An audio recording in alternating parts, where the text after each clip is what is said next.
What is the website that we're going to be looking at today? I just sent it to you. Oh, Wedding. Yeah.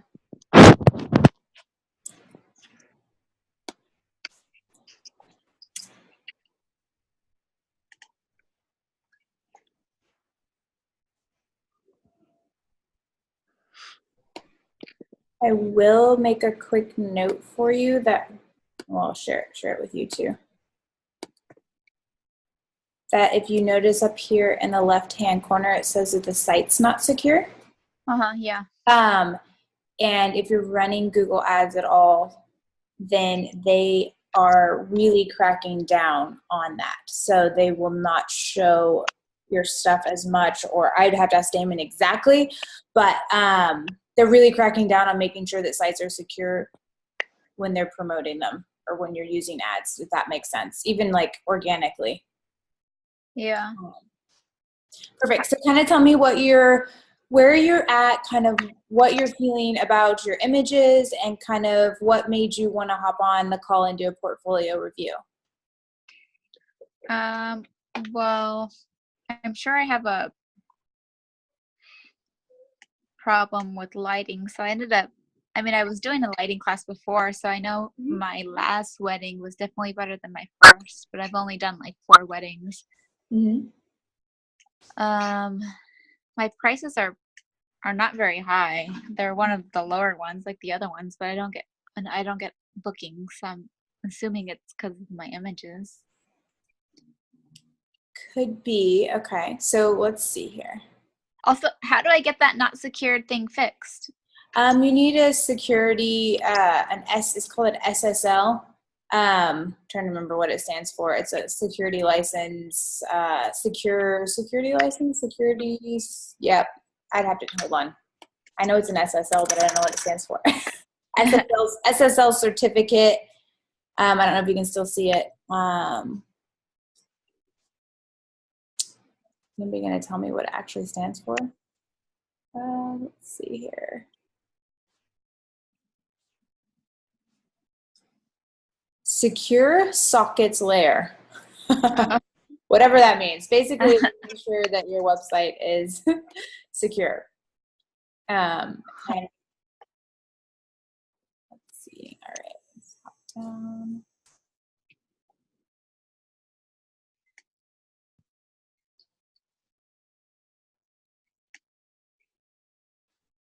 Perfect. I would say your images look fantastic. The only thing that I'd have to zoom in. Am I allowed to zoom in? Okay, here we go. Perfect.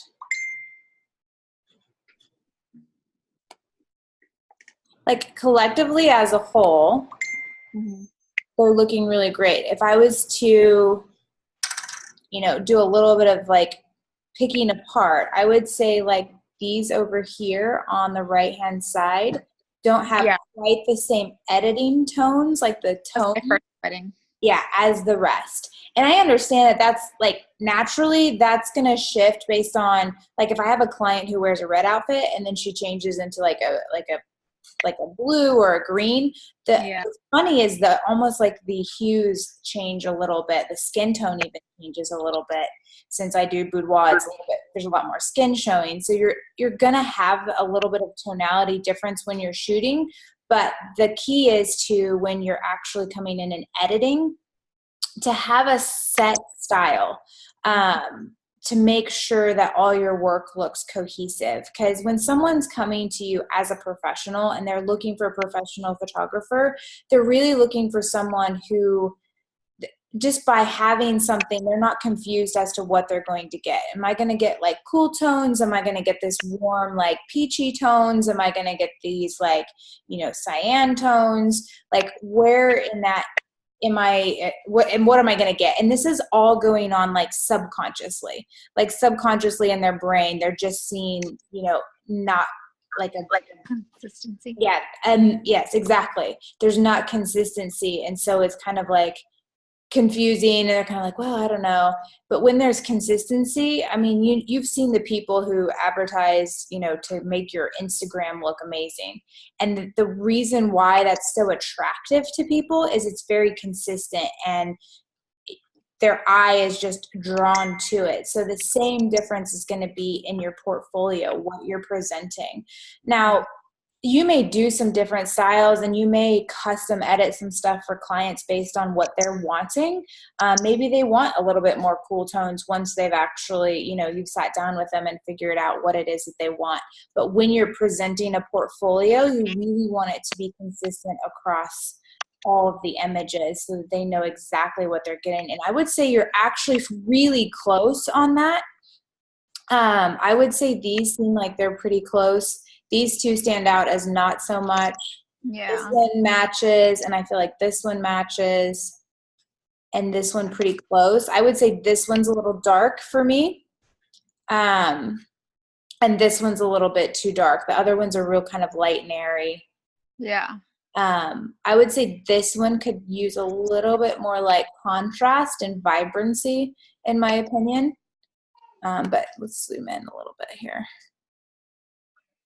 The key is, as a professional, we want to make sure that your images don't look like somebody could have just taken them with their iPhone and used whatever filters or Photoshop effects they could do on their iPhone. That's the biggest difference in the sense of being from amateur to professional, is making sure you're finalizing your artwork and your editing style is something that people see it and they're like, oh, that's amazing, and making sure that you set yourself apart that way. Does that make sense? Yeah, for sure. And paying attention to the little details. Now, nobody else is probably going to see this, but you see this right here. I would take that out in Photoshop. I would have moved whatever their bags right here are, and I would probably either Photoshop the bike out, or I don't know whose it is. You might have been able to move it behind there. That's just getting real picky. I see every little thing, but I think just even with just some editing, you could take this picture from good to absolutely incredible.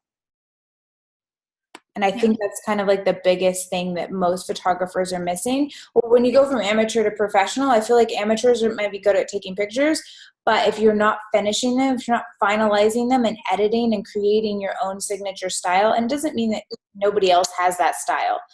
I'm sure lots of other people have light and airy and their pictures look similar to me. They're not going to be the same. It's not like you have to find something that's super unique, but it definitely has to be something that the average person can't necessarily do, if that makes sense.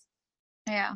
That one's great. I love how sharp this is. That's another key, is making sure that your pictures are sharp and not too soft. That's a sign of someone who knows what they're doing. This is great. This is a great image, even though it's it looks like it's high noon. It's really tough to shoot in straight direct sunlight when it's between 10 a.m. and probably 2, 3, depending on where you're at in the world. When the sun is that high, it really creates that drastic, bright highlights and dark shadows.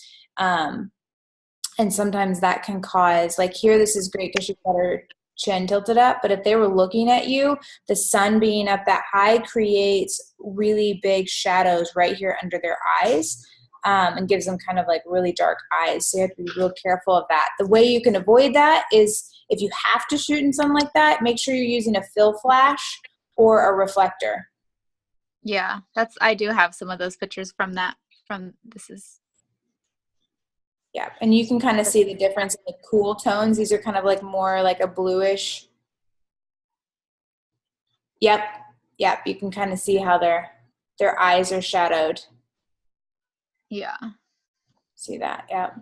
So you can kind of see how this one has cool tones and then this one has very warm tones in it. Yeah. So keeping that here too, I would actually probably go in and Photoshop this out. This bone line. I mean, maybe not. You can probably get in here and do this. I would say this. when you want to do these types of things when your clients purchase images, and or you want to do this when they're in your portfolio. So you want your portfolio to reflect your absolute most like editing that you would do. Does that make sense? Like if I was just showing this to a client to see if they're going to want it or not, I probably wouldn't go in and do extensive editing until I know for sure they're going to purchase it. But like, you know, I would probably take out this and this because that's kind of distracting to my eye. And I might go in and kind of darken this over here because you see how this over here kind of blends in and it's a little bit darker. I might just go in and kind of like darken this side so that the focus is always right here in the middle. I'm not a big fan of vignettes. I feel like vignetting really makes it feel a little bit dated. That's my personal preference, so I wouldn't necessarily recommend that too much, but just maybe making it more cohesive from this side to this side. It's great. You said you're taking a lighting class. I think you'll probably find from the lighting class that your images will really improve when you master lighting. Yeah. I would not say these are bad. This is actually a very beautiful shot, but I think that you probably take it up a couple more notches when you figure out that lighting and those finalized editing. I can't zoom in so much, but I mean, from here, this looks sharp for sure. That one's definitely sharp. Yep, here, that's just, they had a wedding at an inopportune time of day. Yeah. But once again, the one thing I do notice is you see this guy right here on the right. Yeah. Oh, yeah. So I would have cropped in a little bit or photoshopped him out. Yeah. For sure on this one. And then obviously you can kind of tell the tones are a little bit more cool. I would say her eyes are closed. Sometimes when you have groups, like this is why I don't do families anymore. Sometimes you have to do head swaps. If you were going to sell this image to them and then, you know, this girl's eyes closed and she's not looking, and he's not looking either and he's not looking, or maybe that's what they're supposed to be doing is not looking. I would go in and like take, you know, a number of shots and then make sure everybody had a head that looked good for the final image, if that's what they were going to buy. Yeah. Let's see. This is great. The thing that stands out for me personally is his ring is sharp, but hers isn't, but hers is closer to the camera. So the first thing that my eye goes to is her ring and it's not in focus. Oh, yeah. Does that make sense? Yeah. And then I would say just the lighting. The lighting actually where the sun is looks good. I probably would have faced them to the light. Like their hands to the light. Yeah. She had a bouquet in this one? No. Okay. That was the engagement. Okay. Steps.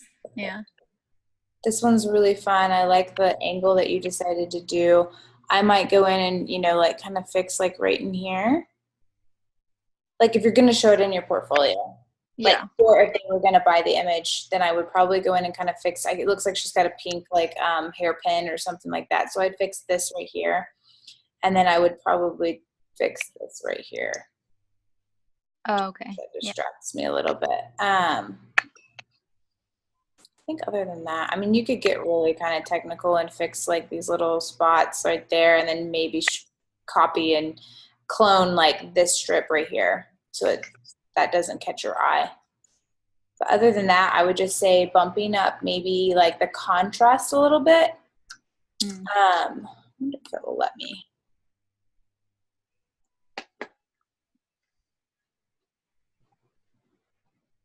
Pull that in and I can kind of even just show you a little bit.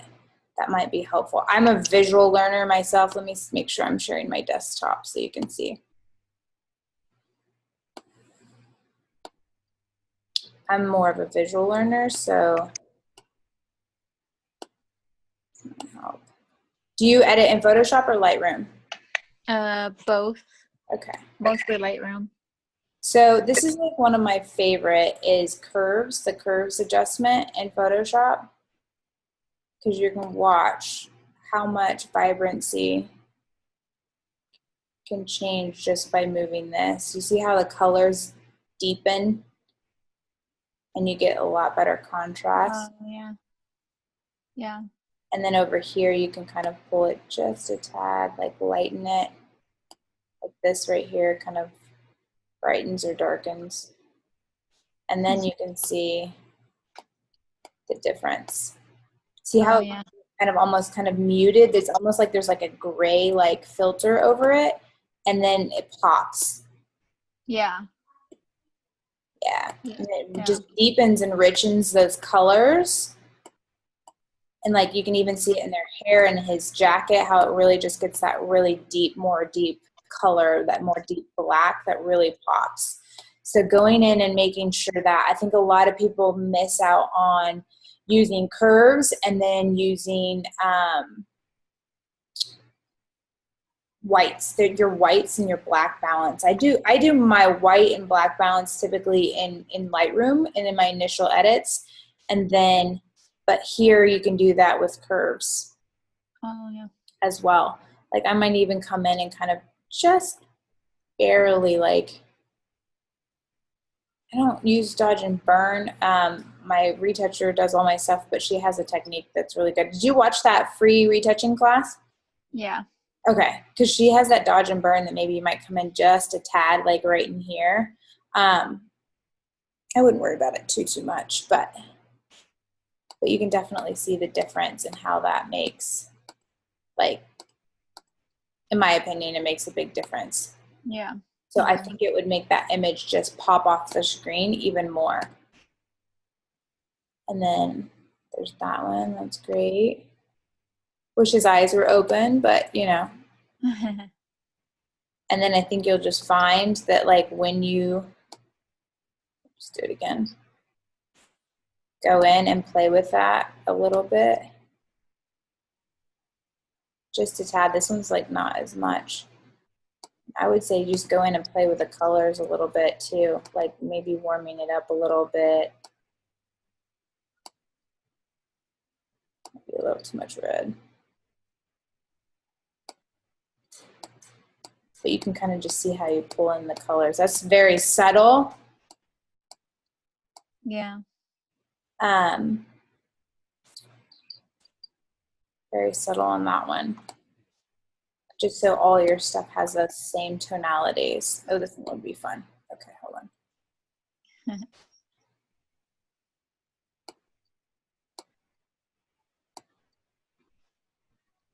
Do you see how that just got so much more dramatic? Yeah.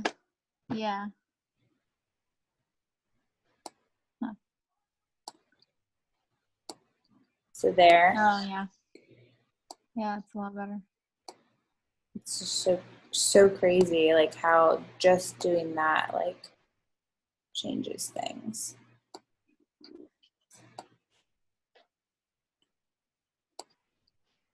I'm kind of going a little bit on the extreme side, but the other thing too is you have like in Photoshop and stuff, or even in, I don't do Lightroom, I just do my initial editing. So I don't do any presets, but I know there's a lot of presets, and then in Photoshop there's actions and things like that that you can use to create your specific, very signature style. One of my favorite things is, let's see here. My actions are down here. Okay, hold on. Let's see here. Flatten this.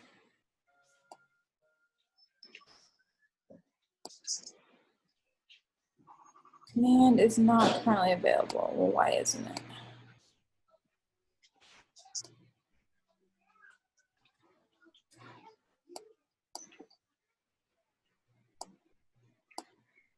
So you can kind of see this one. The polish actually gave a little bit of vignette, which I kind of like on this one. It's not too extreme. I might back it off just a little bit. And then the clean, if you watch the before and then the after, it just kind of brightens up, gives it a little bit of warm tones. Mm-hmm. Yeah. Turn it down just a little bit. And then you can go in and do all kinds of,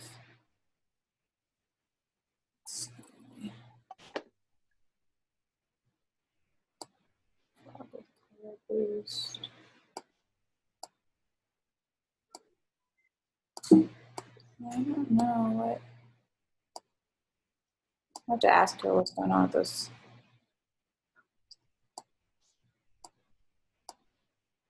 That one's just a little bit more bright. I'm not really crazy about that one. I wouldn't do that.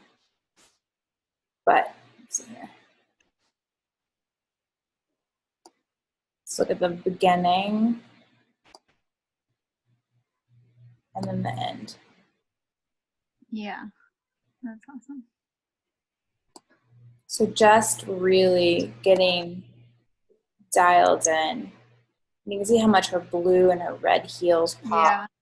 Yeah. Versus before, you know, they're there, but it's not really. And then it warms up this behind them. It almost draws your eye in right there because it's just warm, those warm tones. And I think that will match the rest of what you have going on. So really just getting that. And if in the end, if Photoshop doesn't end up being like your thing or Lightroom, like in the beginning, I think it's good to know what you're doing and what's going on in there. But eventually for me, I had to finally figure out that this is just not my specialty. Like I'm good at it, but I'm not like, it's not, I would always procrastinate. So outsourcing sometimes is a good idea, or finding someone who this is like what they love to do and they're really quick at it and they can really do things versus you having to learn everything. Like I feel like as photographers, we do photography because that's what we want to do. And then when we try to do it as a business, all of a sudden we like have all of these things that we have to be doing, all these hats that we have to wear. And we have to really get focused in on where we bring the most to the table, where we bring the most what we love doing and where we're really, we have strengths. And then also like outsourcing the things that maybe aren't our strengths, because that allows us to focus on the things that we're really good at and outsource the things that maybe we're not as good at to somebody who that is their strength. And then what happens is your business will expand like that much faster when you have all those things. But I know when you're first starting out, like, you know, sometimes there's budget and things like that. So it's good, but just be conscious of, Damon always says, don't trip over dollars to pick up pennies. Because sometimes when you're too busy, you know, doing one thing, then you're not out doing another. Does that make sense? Yeah. What is it that's actually going to bring in the money? Let's see here.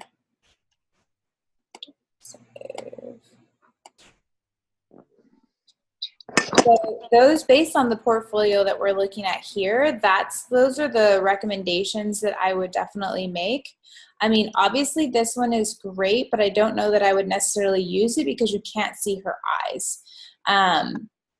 So you really want to make sure. And the thing is if you need to go out and do like a styled shoot, doesn't necessarily mean it has to cost you a lot. You just may have to maybe find some newlyweds that want to do like a year anniversary, or she'll get in her wedding dress and, you know, or something that looks kind of like a wedding dress, and do a styled shoot where you can kind of practice on your lighting. You can kind of practice on, you know, getting those detail shots where there's like not a lot of pressure, and it's just, you know, you can get that practice. I know one of the guys in my private coaching group, he is in Portland, Oregon, and he just had to do that. He's had a couple of weddings, but his images weren't like solid enough for us to feel like he could go ahead and do AdWords or Google Ads and really launch and put money into it. So basically just said, hey, why don't you do a styled shoot? So he did that. He had a couple of friends that had been married, and he's actually has another one coming up. But just going out and getting some really powerful images, because having that powerful portfolio will make all the difference. Yeah, for sure. Yeah, I've been looking into like styled shoots. The ones that I've seen though, are already organized by somebody else. So I just pay like $100 and do the whole thing. So this one seems easy too, just to get a couple in the bouquet. Yeah, for sure. Yeah, just like a nice suit. Let me see if I can show you the ones he just did.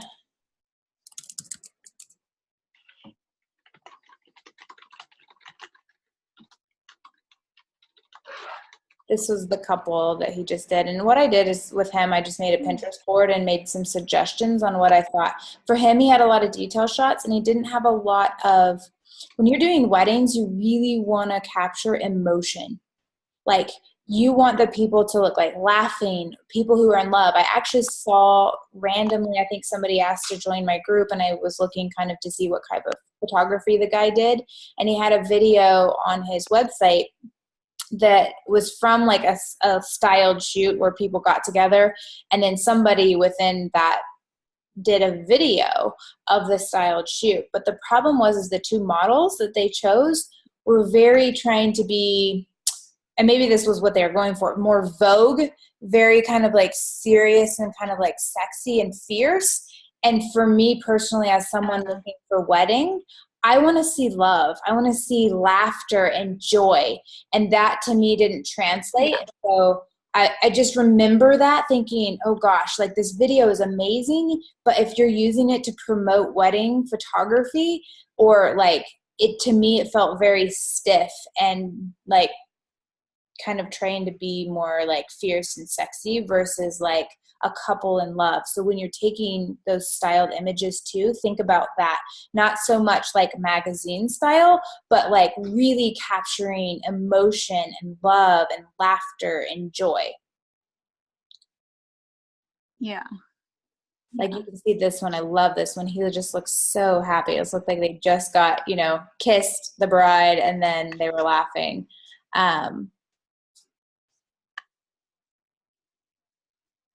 So this would have been kind of one of his original shots.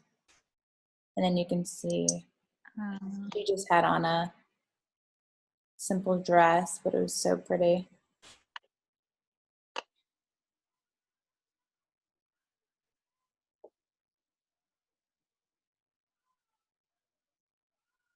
You see the vibrancy though and the colors, right? They really pop. Yeah. Yeah. But you can obviously tell which one's the styled shoot. if newer stuff, same couple, but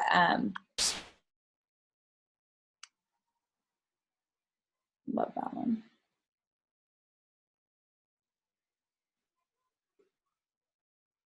Yeah, it's one of my favorites that he got.